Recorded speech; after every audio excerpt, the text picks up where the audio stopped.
This is College Matters from the Chronicle. And I think the president to this day still retains all remedies up to and including parachuting in the 101st Airborne if these universities continue to discriminate on the basis of race, scapegoat students on the basis of race, and segregate students on the basis of race. Chances are you've heard of Christopher F. Rufo. But just in case you haven't, here's a quick primer. Rufo is a senior fellow at the Manhattan Institute, a right-leaning think tank, who is best known in higher education circles for leading a years-long charge against diversity, equity, and inclusion programs. Long before DEI became a favored target for conservatives, Rufo was building a public case that race-conscious practices on college campuses amounted to discrimination against white men in particular. While he's sometimes described as a professional provocateur, Rufo's influence goes beyond mean tweets. He played a key role in the conservative makeover of New College of Florida, where he and other board members did away with gender studies and forced out the president. In 2024, he helped bring about the resignation of Claudine Gay, Harvard University's president, whom Rufo had accused of plagiarism. As much as his ideas have caught on, Rufo remains a polarizing figure in academia and beyond. His insistence that higher ed is hopelessly captive to left-wing tyrants strikes many people as both insidious and untrue. At the same time, he has provided intellectual fuel to conservatives, who are fast turning Rufo's theories and grievances into policy. So what now? Is Rufo ready to declare victory? What would victory even look like? In a recent conversation, I asked him. My interview with Rufo was recorded in late August, before the fatal shooting of Charlie Kirk, the conservative activist. We asked Rufo to join us again to talk about Kirk's killing, but he declined. Here's the interview. Chris Rufo, welcome to College Matters. It's good to be with you. So I want to start by talking a little bit about your background. Please correct me if I'm wrong. This is what I've divined from magazine profiles, but you grew up in Sacramento, California. You're the son of lawyers, graduated from Georgetown University, made documentary films for PBS, of all places, and now live outside Seattle. I am curious, how do you emerge from this as a conservative activist who thinks higher education is a scourge on society? Was there a specific turning point? Well, yes, a number of specific turning points, but I would say that I don't think that higher education is a scourge on society. I think higher education at its best is really the kind of highest and best part of society. It's only possible in a prosperous, well-functioning, well-ordered society that devotes resources to, learning, exploration, discovery. So I think it's something that in an ideal form can be the highest, but unfortunately we're not there right now. And more people are agreeing that is, sadly the case. But how did I become a conservative? Well, part of it was, my experience at the university as a young person who This was Georgetown, correct? At Georgetown, yeah, who entered college on the far left and who, over time migrated towards the center and then eventually to the right. And look, I think the fastest way to boil it down is to say that if you enter university with left-wing ideals and you exit the university thinking that those ideals are a functioning system of beliefs that does real good for real people up and down the socioeconomic ladder, God bless you. But that certainly was not true for me. And I think that a real critical mind would have difficulty maintaining that after spending a few years at a place, like Georgetown or, most of the Ivies. Yeah. So what were you like in college? You said you were left-leaning. What was Chris Rufo's jam at Georgetown? Well, great question. I went to Georgetown in large part because I loved politics and I had a kind of radical left politics in mind. It was certainly part of my upbringing, part of my own family history. But I also understood that the ideas that I had grown up with, once they make contact with reality, tend to disintegrate or tend to reveal themselves as phony. And even my classmates at the time who were, kind of beating their chests with their, left-wing bona fides, I'm almost certain if I looked all of them up now, they would not be, to take the quote, making the world a better place, but in fact, they would be doing something a bit more self-interested. So because they did not end up in lives of public service, you're kind of calling BS on the whole "we're here to make the world a better place"? Well, yeah, but actually the irony is kind of this, is that actually the ones who did end up in quote unquote public service are probably making the world worse in a way that those who went into, business or other, supposedly more worldly pursuits are not. And that's, I think, the whole thing that I learned, especially in my time as a documentary filmmaker. As a documentary filmmaker, I learned two things. In the early years of my filmmaking work, I traveled all over the world: Asia, Africa, Latin America, the Middle East, Europe. And so I had a good point of comparison of the United States versus the other nations of the world. And then in my kind of subsequent work, the latter half of my documentary career, I spent a lot of time in America's poorest places. I spent about 4 years traveling in and out of America's poorest urban centers, rural areas, forgotten cities and towns of the United States. And so I got a really good sense of, from a comparative basis, of elite culture, elite places, elite people, and downscale culture, downscale places, downscale people. And so I had this really kind of no BS map of America and the world. And once you start making those comparisons, again, for me, it was a process of, the things that I believe, the things that are conventional wisdom, let's say in elite universities, can only be maintained by people who have very little contact with the world outside of the kind of thin and gilded sliver of the world that they occupy. But I didn't think I was a conservative until many, many years later. But you realize, okay, can I reliably, through my own direct observation and experience and study, start to see the line between fantasy and reality?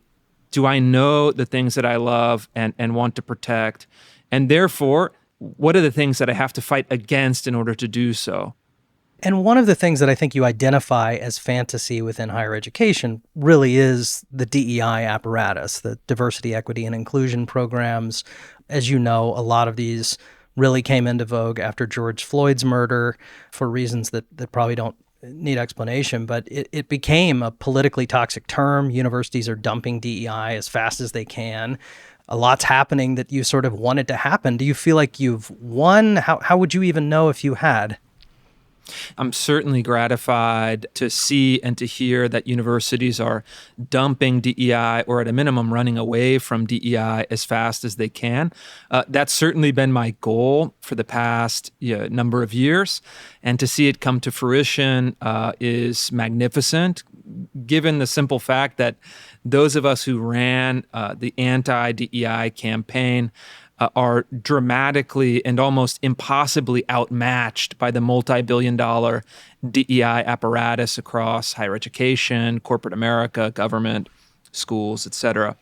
But really the question is, are we winning? And, in an immediate political sense, yes, but in a broader social sense, no, for a very particular reason, and a reason that I think stems from the last question that we discussed. As a documentary filmmaker, I spent a number of years in the 38126 zip code of Memphis, Tennessee. At the time, it was the fourth poorest zip code in the United States. It was a predominantly Black community centered around the Foot Homes public housing project. And it was really the exact kind of place that if you wanted to improve the living conditions of people at the bottom of American society, it's the exact kind of place you would want to really consider and to care about and to protect and to uplift. And so as I was fighting this fight on DEI, one thing that I constantly kept in mind, and was really an important piece of my own thinking, was that DEI has done and will do precisely nothing for the people in neighborhoods like 38126. But you would be So you would be dubious, Chris. You would be skeptical, I would think. I mean, correct me if I'm wrong, of a college saying we're going to recruit in such a neighborhood. Because then the answer would be, well, you're just using that as a proxy for race. You're going after these kids because they're black. So it seems like the institution can't win in that analysis. Well, I don't think you're approaching it from the right direction. And so let me explain what I mean.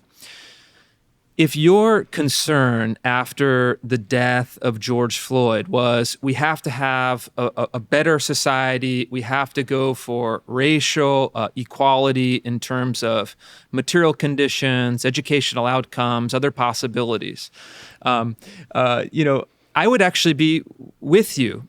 Obviously, we might disagree on the methods and how to get there, but I think certainly there is a broad consensus in America that we want to have all members of our society, all groups in our society moving upward and realizing the maximum of their potential and possibilities, especially those that are at the bottom, whether it's by race, by class, by other measures or other categories. But my point is that as we were going through the so-called racial reckoning of 2020, elite institutions could have said, we need to have a better idea of how to uplift the poorest among us, the places like, Memphis, like Newark, like Watts, like the other communities that are really struggling.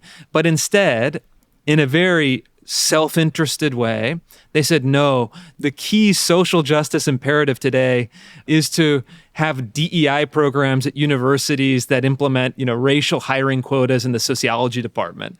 I mean, it is so transparently self-serving. It lacks any sense of idealism or social responsibility. And in fact, it reveals what I think is the utter fraud at the heart of the last decade, whether it's BLM, whether it's DEI, whether it's, the so-called racial justice movement. They're taking what is a noble cause and corrupting it to such an extent that it becomes, phony, fraudulent, self-serving, and so just as the leaders of BLM, it would be noble if it was based on class and not race. Is that what you're saying? No, that's not what I'm saying. It would be more noble if it were actually about, in a serious way, considering helping others rather than securing the status and paychecks and other fringe benefits for people who are already at the top within the elite institutions. And one simple illustration that really kind of, I think, captured this quite well was, the leaders of the BLM movement who declared themselves to be, Marxists. Again, Black Lives Matter. I'm sure everybody knows that. Black Lives Matter declared themselves, openly, we're Marxists. We want to help the poor and the downtrodden. Essentially looting their own institution, going on a real estate buying spree in all sorts of luxurious locales, and then bailing on the organization after they had, paid themselves quite handsomely. I think that is really the key symbolic story of the era, and we can transpose it onto universities, and we can see the same kind of thing, whether it's Ibram Kendi or a number of other people. DEI directors everywhere, scholars Chris, who turned out to be plagiarists. Do you think that most people who were working in DEI offices were going on luxury vacations and had huge, luxurious offices? That hasn't been my experience reporting on this. I mean, neither is my claim. And when I say it is the kind of symbolic representation, symbols always have a condensation of meaning.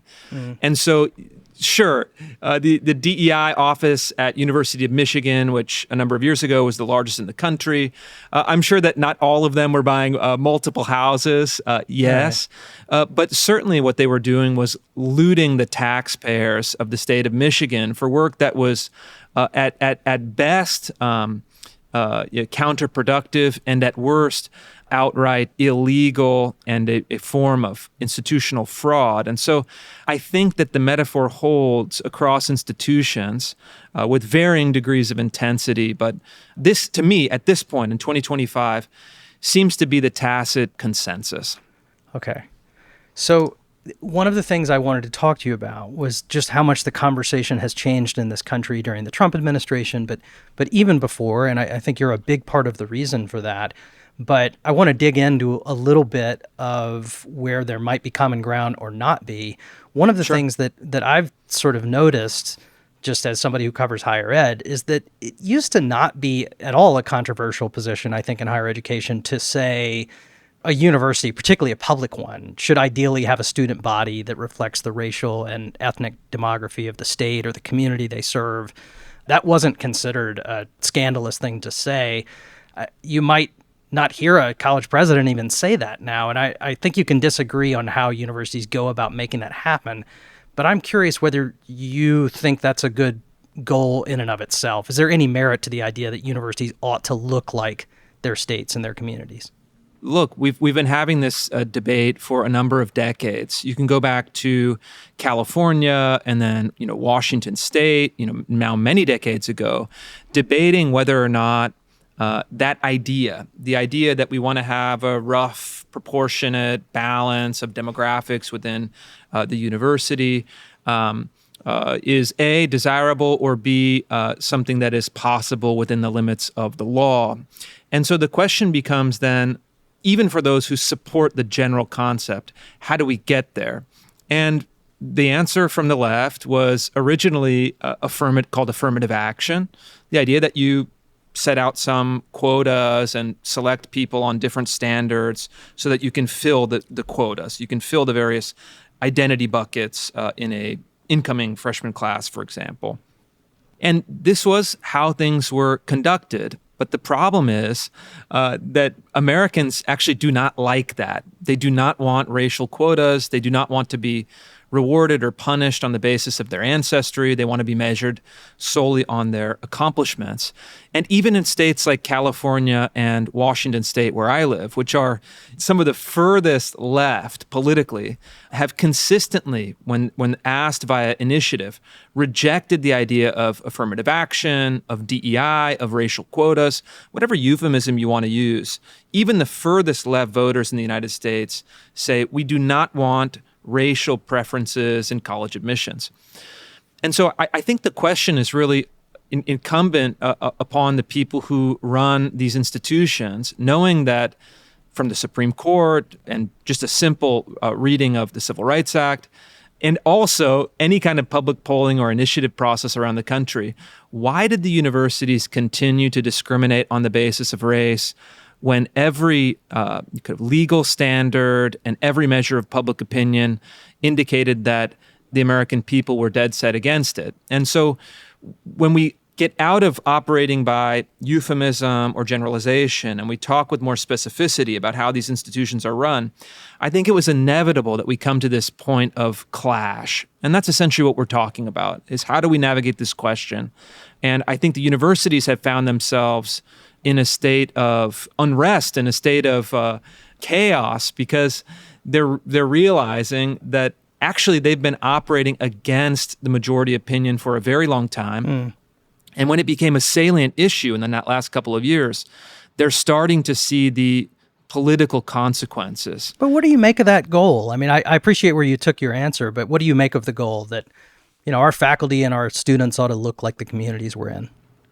Well, I mean, look, that's a euphemism. It's a slogan, I suppose. Yes, obviously, people should have the ability to attend college, but you have to be more specific. We're talking about public universities, private universities, regional colleges, elite colleges. Let's say that. A public university. I mean, look, certainly everyone should have equal access to compete for slots in universities.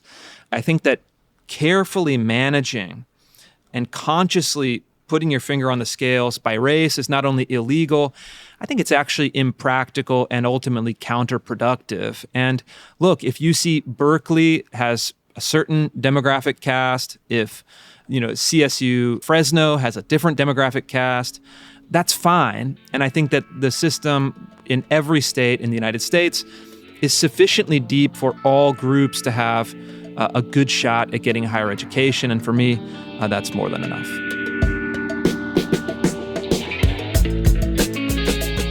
Stick around. We'll be back in a minute.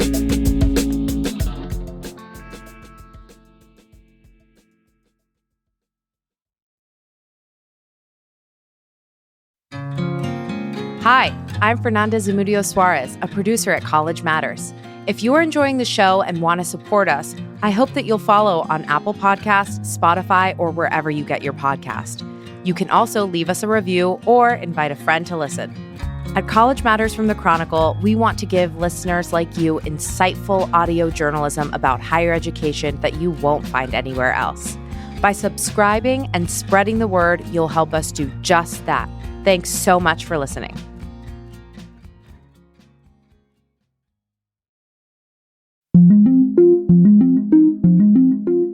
One of the sort of choices that I feel like sometimes you lay out, Chris, is we either have quotas or we have a meritocracy. We either have quotas or we have colorblind equality.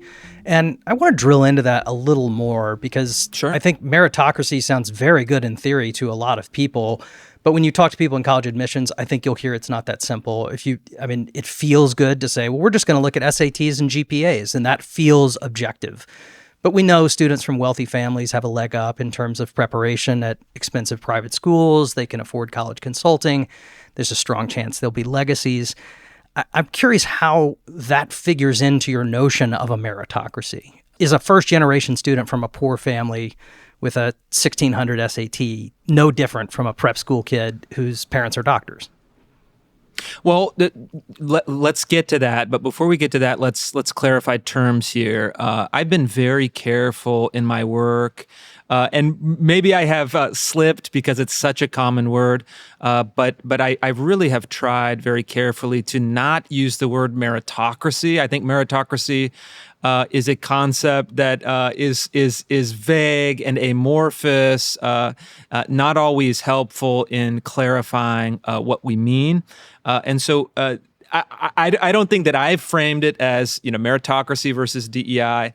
I've tried to limit my arguments to the extent that is possible to this idea of a colorblind standard of judgment versus a race-conscious standard of judgment. And so, okay, put that aside. Now to your question. So you're saying if there is a first-generation college student, rough background, 1600 SAT, versus a Phillips Exeter Academy student whose dad is the CEO of some big company that has the same score, how should we look at that? Is that the question? Yeah. I'm asking you to play admissions counselor. Yeah, look, as an admissions counselor, obviously, if you're an elite admissions counselor, any student that is a perfect SAT score, high grades, some impressive personal pursuit, that's going to be very desirable, and you'd probably want to offer admissions to both of those candidates. But if you were to say, should the candidate with the tougher background, greater odds, have some special consideration, I think sure. The answer is yes. And in fact, the SAT itself was initially designed to identify precisely such candidates without the family connections, the prep school background, the geographical concentration on the Eastern Seaboard, to identify academic talent and to create a means of recruiting that talent into the elite universities. But I think it's really interesting and notable that in your example, we don't know the race of either candidate. And I think that's actually quite good. And I think you can give special consideration to the candidate with rougher background, regardless of race. And in fact, if we swap those categories, I think we illustrate my point even better. If there is a white kid from the south side of Youngstown whose mother was a fentanyl addict, whose father is in jail, who somehow manages to go through the gauntlet of the public school system, get a perfect 1600 SAT score, and you have, on the other hand, the daughter of a Nigerian American billionaire who attended Phillips Exeter Academy, that also has a perfect 1600 SAT score, the question becomes very interesting. Because under my system, you would not consider the race. You'd only consider the kind of the race neutral, personal attributes and accomplishments of the individual. But under a DEI system, you would say that the daughter of the Nigerian American billionaire is the oppressed and therefore should be rewarded with some extra juice on her application, whereas the poor, disenfranchised son of, a prisoner and a heroin addict is the oppressor and actually deserves to be punished in his college applications. And so I think that either example reveals the fundamental unfairness and really insanity of DEI. And in both cases, it reveals what I think is the infinite wisdom of a colorblind system of decision-making, not just in college admissions, but throughout society. Do you think race matters in our country? Sure. How? I do, yeah. In what way? In many ways. Look, it's important, and I think what you're getting at is this. You're saying, well, how can we have, colorblind equality when race, in fact, is an important and undeniable part of our society, right? Well, on the surface, that seems like a contradiction. It seems like, well, you can't have both of those things be true in a way that makes sense together. But if you really interrogate what we mean by these things, I think that you'll see that there is, in fact, no contradiction, but there's a way that a colorblind system of decision-making reconciles those two seemingly contradictory concepts or social forces. Look, the reality is that race obviously matters. Race is a real and meaningful category. The perceptions of it shift over time, but at its most basic, race is just a proxy for continental ancestral background, right? Well, where did your ancestors come from? That's your racial category. I'm, white because my ancestors came from Europe. My wife is Asian. Her ancestors came from Asia.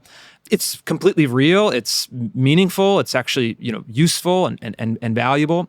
And in the United States, we have a particular racial history, which includes kind of race-based slavery, segregation, discrimination, as well as the great contributions and accomplishments of all racial groups in American history. I mean, Chris, the reason I ask about it is because I think that if race matters, and I understand that you see DEI as something that is sort of like a cabal of corruption that took over higher education. But one of the things that DEI does is it says, you know what, the experience of a black student on a campus that is 98% white is different than the experience of the other students there. And we're going to provide a different type of support for that student. We're going to create a black student union because we think that that student would benefit from that. And I'm trying to square if you think race matters, how is that nefarious? But let me finish my point, because I was just getting to the other side of the equation. So and then I'll address your particular example. But let me set it up generally. So yes, all of the kind of concepts of race, the history of race, et cetera, are real, true, obvious to anyone who's looked at American history. But the question that faces us is, how do we make decisions now? And Americans decided, many decades ago, to amend the Constitution with the 14th Amendment, which really, I think, established the principle based on the natural rights theory of the American founding of equality for all individuals under law. And I think with the 1964 Civil Rights Act, which was the next major legislative change, if you read it, it's quite simple. It says, it's essentially codifies the spirit of the 14th Amendment to particular cases. And it says, again, this is how I read it. I think a plain reading of the law makes it quite clear. It's saying, hey, if we were going to have equality under the law, the only way to do that in a complex, biracial and now multiracial society is to have an equal standard for all individuals, regardless of their ancestry. So it's essentially a non-discrimination provision. It's a prohibition on discriminating for or against individuals based on their race. I think that's a good way of handling things. I actually think it's the only way to have a fair and just system in a country that has a very complex, multiracial population. And so your question about a small group of black students in a 98% white college, yeah, maybe that exists. I don't know if that's based on a particular real life example, but I mean, look, obviously, they're going to have a different experience. But the question is not, are you going to have a different experience? The question is, how should the administration of the university treat all students in accordance with the law? And so, look, if university leaders that support DEI want to say, let's have different standards of admission, let's have different dormitories, let's have different graduation ceremonies, let's have different kind of segregated clubs, let's have different methods of treating people based on race, they can make that argument. I disagree, but they not only have to make that argument, they actually will have to overturn the Civil Rights Act of 1964 in order to do that legally. I don't know that anyone's saying the Civil Rights Act precludes having a black student union. I think it does have, but again, we're not talking about the Black Student Union, right? That may have been relevant in 1970 when the first black student unions were starting to be formed, but we're so far beyond that, and so don't use a Mott and Bailey to actually avoid the critiques, the substantive and particular critiques that I've made. Let's actually have the debate about look. It's racial discrimination in admissions, racial discrimination in faculty hiring, racial discrimination in administrative programs, racially segregated graduation ceremonies, racially segregated scholarship opportunities. So not long ago, the Manhattan Institute, where you work, released, I think this was in July, released a statement on higher education. And one of the interesting elements of it is that I think it does, you said you don't see universities as a scourge on society, but I feel like the statement cast universities in a pretty dark light. I mean, there's talk of leftist tyranny and an animating spirit of chaos on college campuses. You're an educated person. You said at the top you believe that in its best form, higher education can do good. But I mean, when I read this, I wonder if you're putting out there that universities are beyond redemption.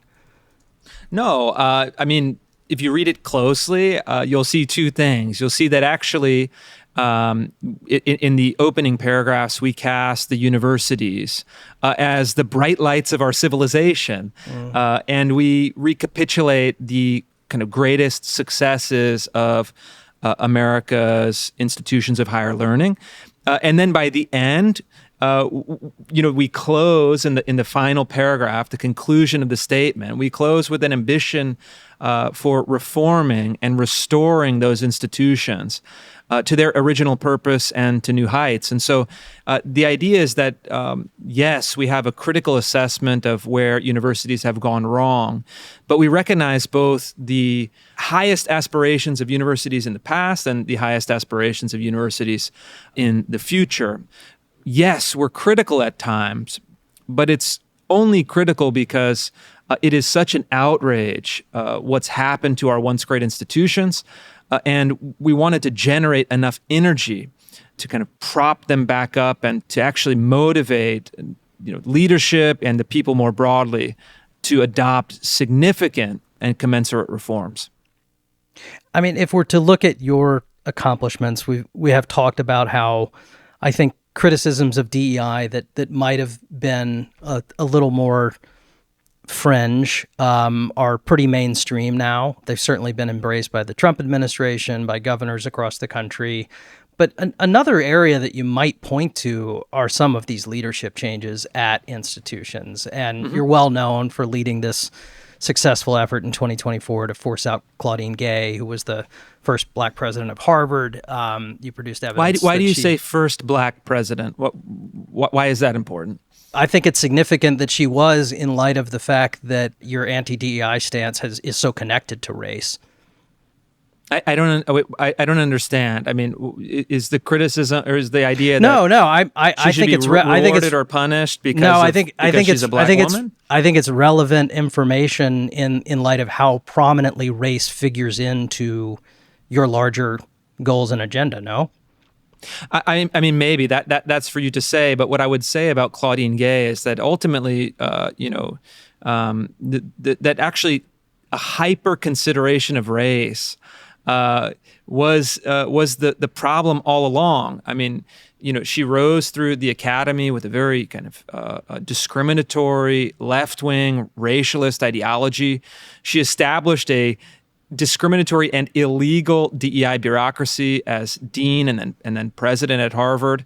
And then she fell not because of her race, but because of two things. One, her ideology, which got crosswise with the vast majority of the American people, and because of her own conduct, namely the fact that she had plagiarized material in the majority of all of her academic papers, beginning with her PhD thesis and continuing throughout her career. And certainly her congressional testimony on handling protests didn't help, right?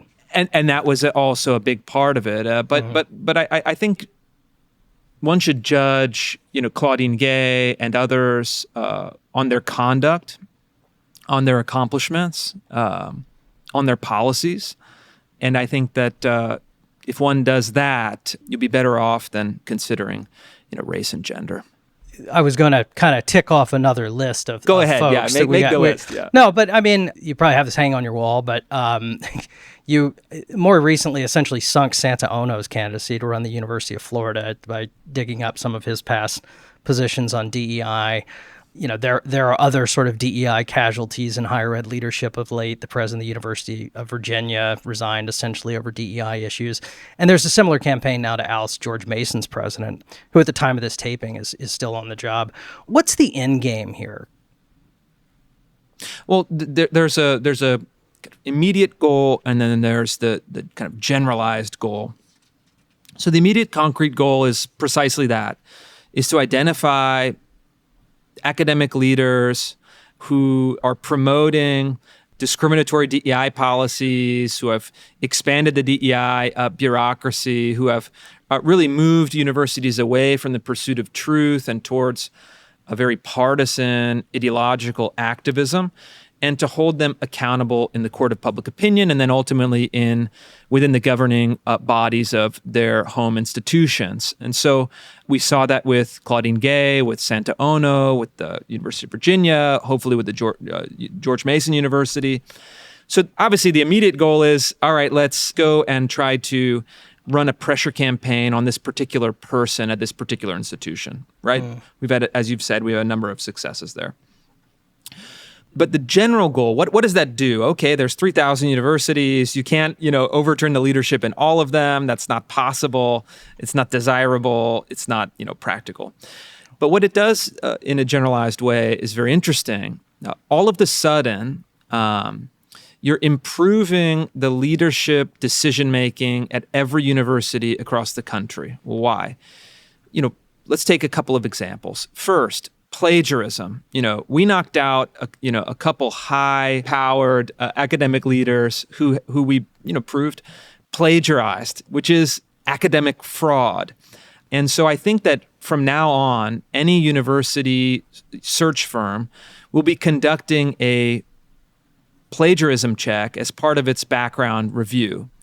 That's good. That actually increases the quality of university leadership as a whole. To say, hey, wait a minute, we don't want to have a plagiarist leading our university. Let's make sure that we do our due diligence, check for plagiarism. So you're creating a long-term disincentive for plagiarizing, for stealing, for academic fraud. That's good. That improves things over time. Also with DEI, so Santa Ono is really the perfectly representative case. And again, this was the president of the University of Michigan who was applying for the job at the University of Florida. Well, yeah, who was really nominated for the job and who was approved by the University of Florida Board of Trustees, and who was then rejected at the Board of Governors, which is the final stage of approval, which is almost always in the past had been considered a rubber stamp, but where the Board of Governors in their, kind of with courage and wisdom decided to say, no, we reject Santa Ono. But the point there is really interesting. Santa Ono had moved up the academic ladder by kind of gushing over any fashionable left-wing ideological fad. the climate emergency, DEI, non-binary gender pronouns, literally anyone that you could think of. All the things that are considered now to be some kind of joke, Santa Ono was gushing about them with max earnesty, with kind of a max, like an earnest feel to him. I care so much about all of these things.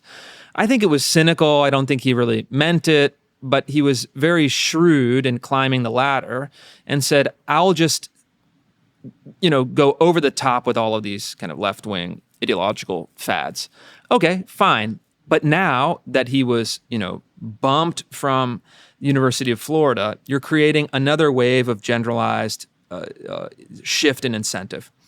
So I think that we'll see, especially for red state universities, we're going to see hiring criteria shift dramatically to avoid another Santa Ono disaster.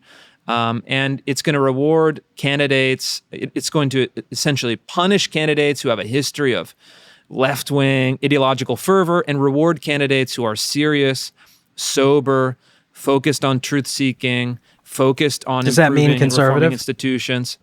It can mean conservative. It doesn't necessarily mean conservative, but certainly can mean conservative. Because I think the fear here is that one of the things you're kind of railing against is ideological litmus tests within the academy, the hiring that goes on in faculty. And I think the fear is that you're basically transposing this onto the college presidency. No, I don't think that's... Well, if we're talking about DEI, it's not an ideological litmus test per se. It's a very particular ideological litmus test on race, which again, if the audience here believes in the Civil Rights Act, although many people on the left are now turning against the Civil Rights Act, you would have to say, hey, wait a minute, this is actually illegal. And so, again, let's point to the difference, right? This conversation can help clarify the differences. There's a difference between ideological litmus tests and what I'm talking about, which is truth-seeking over ideological activism, right? And so I think you can say... Chris, you're a smart guy. That is such a flimsy term, truth-seeking. Why? How is that flimsy? What does that even mean? I think it means the pursuit of truth is the highest telos or highest end of a university. And so by saying that you supported DEI programs, you're anti-truth. Well, yes, absolutely. You have elevated ideology above truth. Because DEI is, again, an ideological formulation that is activist in nature, that doesn't actually help universities pursue truth, unlock new wisdom, yield new scientific discoveries. It actually degrades the function of truth-seeking. We know this for a fact. But Santa Ono renounced he renounced all of his past positions. Now, you may have not found that credible. You could see Santa Ono as a perfect encapsulation of what you've been trying to do. Somebody who comes out and just completely renounces these past positions. But it that's sets even up worse. kind of an impossible problem, because if you don't renounce DEI, you're part of the problem. If you do, we don't believe you. No, it's a bit different, right? So with Santa Ono, the problem ultimately was character. The problem ultimately was that, precisely as you said, Santa Ono not only was DEI's biggest cheerleader, but when it served his personal interests, renounced all of his prior positions, sometimes from like 2 months before, in order to chase that big paycheck. And so ultimately the problem with Santa Ono, yes, at the surface level was his enthusiastic support for left-wing ideologies, but at a deeper level, the problem was character. How can you trust as a leader someone who is willing to renounce all of their positions when it's kind of temporarily advantageous for him? But you see the tangle there. You can't renounce them and you can't keep them. Well, there's a third option, right? What is the third option? Enlighten me. To never have had them in the first place. Okay, so that's not an ideological litmus test? The new interim president of the University of Florida works at Columbia University. There's a lot of pressure, of course, at Columbia. It's been in the news. A lot of pressure to adopt some of these fads, to repeat some of these slogans, and yet he did not do so. because Chris, he wasn't a college president. This is Donald Landry, chair emeritus of the Department of Medicine at Columbia. Oh, he was an academic leader. He was a leader at the hospital. I mean, absolutely. I know for a fact from friends of mine who have worked closely with him that he faced enormous pressure to bend the knee to BLM and other causes, and stood on principle and did not do so, but maintained a commitment to higher principles, truth-seeking, medicine, health, etc. And so I think that's a really good example. That's the kind of leader that should be rewarded. Santa Ono is the kind of cynical, kind of characterless leader who should not be rewarded. And so I think that is a very good development and, in a sense, a good summary of good decision-making by the University of Florida. And look, you say ideological litmus test, but there's a difference, right? There are principles, there are ideologies. Those are not the same thing. You should have tests on fundamental principles, but you should not have tests, for example, on what race you are, or factoring out faculty who don't believe in kind of left-wing activist ideologies. I'm just wondering where this puts us long term. I mean, because I would be hard-pressed to think of a mainline college president who was a president in 2020 who didn't lend some vocal support to some form of DEI. So I'm starting to wonder who is acceptable and whether we're moving toward a place that governing boards essentially are saying academics have no business running the academy. I mean, I don't know if that's true as a factual matter. So I actually think that if you look at presidents, provosts, vice presidents, et cetera, people in high administration, I think there are actually more people than you'd imagine were able to resist the impulse to turn the university into an activist institution, right? I haven't done a scientific study, I will admit. Yeah, fair. But I think there's actually more than one might imagine. But again, too few. So I will say that I wish that were true in a larger number of institutions. And I think that we'll see a bit of shift moving forward, right? So, Chris, I do want to ask you a little bit about your influence, because your ideas have become very influential. But as a practical matter, we've just been talking about, college presidents who either didn't get jobs or resigned that you had some involvement in. And I think that's a question sort of on people's minds is like, what is Chris Rufo doing behind the scenes? How connected is he with either the White House or the Ed Department or the Office of Civil Rights or all these entities that are kind of now bearing down on higher education? Can you talk at all about how your level of access to the government and even the White House has changed since this all began and how you're using that? Yeah, well, look, first I'll say that the president has an incredible higher education team. He's got a great team at the White House in the Oval Office that is handling some of the high-level negotiations with universities. He's got an incredible team at the Department of Education led by Linda McMahon with all of her capable deputies. And he's got, I think, without a doubt, the best DOJ Civil Rights Division leader in our history, Harmeet Dillon, who has been an absolute rock dealing with issues of DEI discrimination.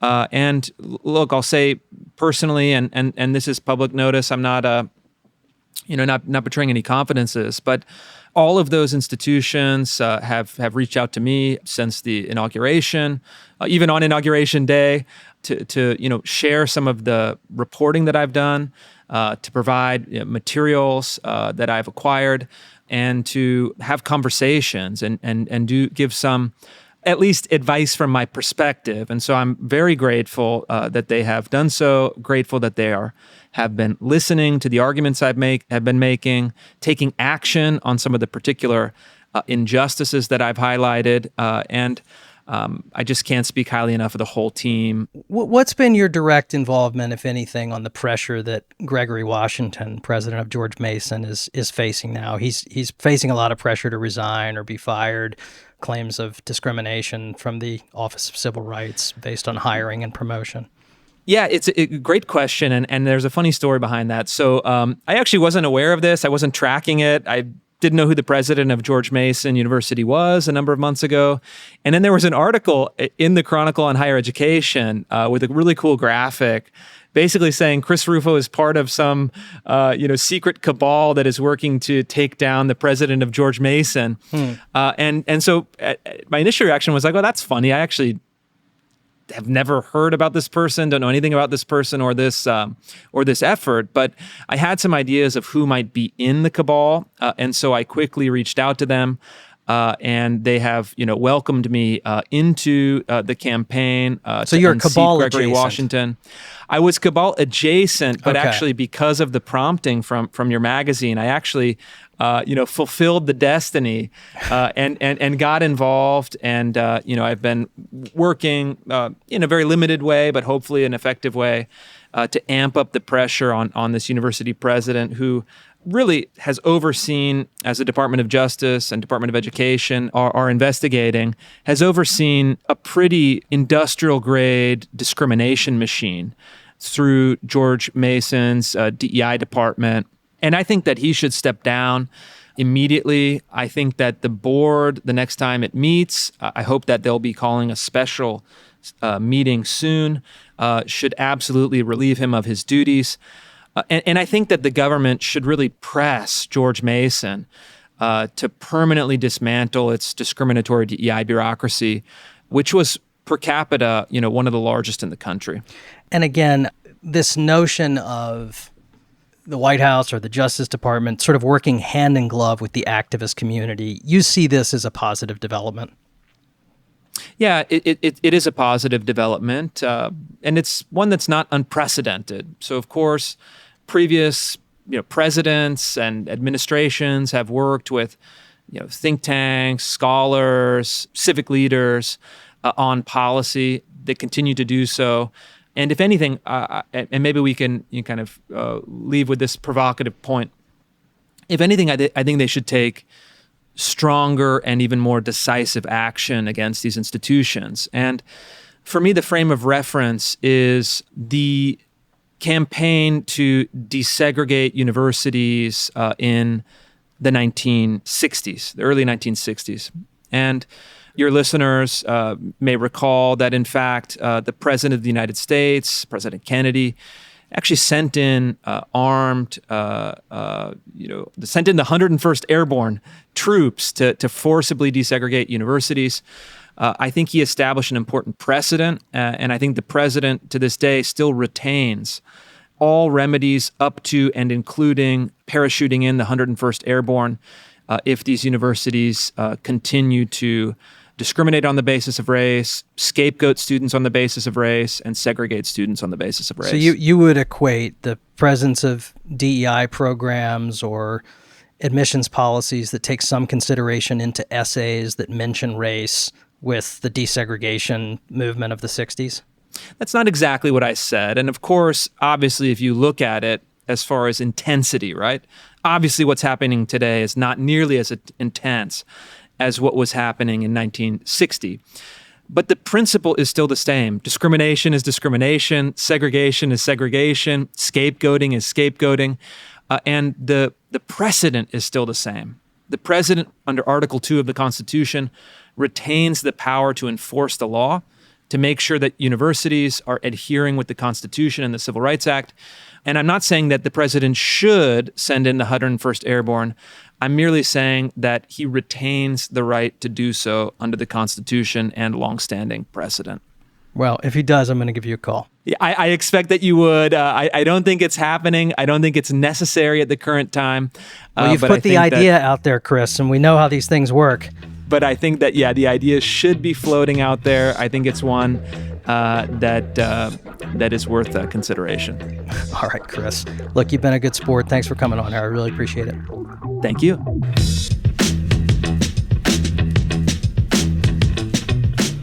We asked Claudine Gay, former president of Harvard University, for any response to Rufo's comments about plagiarism allegations. she did not respond before our deadline. The plagiarism allegations against Gay were investigated by a Harvard subcommittee, which determined that 2 of Gay's articles and her PhD dissertation required corrections, according to a Harvard document describing the university's review process. The subcommittee, however, said Gay's conduct was not reckless or intentional, and therefore did not constitute research misconduct under policy. We also requested comment from George Mason University. Douglas Gansler, a lawyer representing Gregory Washington, the university's embattled president, provided a response via email. He said in part, quote, "Chris Rufo's characterization of George Mason University is false and defamatory, and he knows it," end quote. Under Washington, Gansler added, there has been, quote, "absolutely no unlawful discrimination. Dr. Washington has always followed the law and always will," end quote.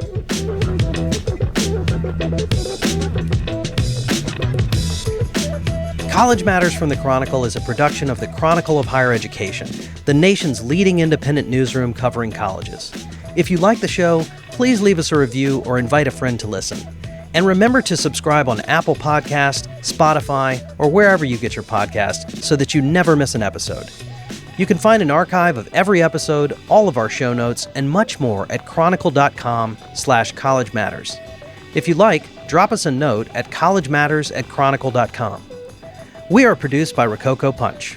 Our Chronicle producer is Fernanda Zamudio Suarez. Our podcast artwork is by Cottrell Thomas. Special thanks to our colleagues Brock Reed, Sarah Brown, Carmen Mendoza, Ron Coddington, Joshua Hatch, and all of the people at the Chronicle who make this show possible. I'm Jack Stripling. Thanks for listening.